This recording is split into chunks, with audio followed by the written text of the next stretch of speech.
మాజీ సీఎం జగన్ పై టీడీపీ నేత వెంకట ప్రభాకర్ ఫైర్ అయ్యారు. వెన్నుపోటు అనే పదానికి నిలువెత్తు నిదర్శనం జగన్ అని విమర్శించారు. జూన్ 4 దుర్మార్గపు పాలనకు ప్రజలు చరమగీతం పాడిన రోజు అని ప్రభాకర్ అన్నారు.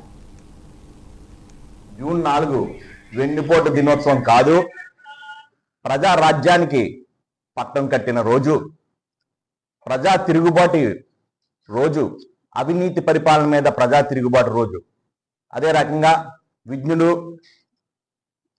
మరి విజనరీ లీడర్ అయినటువంటి నారా చంద్రబాబు నాయుడు గారిని ప్రజలు కోరుకున్న రోజు అని చెప్పి మీకు తెలియజేస్తున్నాను. వెన్నుపోటుకి పేటెంట్ రైట్ మొత్తం జగన్మోహన్ రెడ్డి గారిదే. ఎందుకంటే ఈరోజు సొంత బాబాయిని గొడ్డలతో నరికి రక్త సంబంధానికి మీరు వెన్నుపోటు పొడిచారు.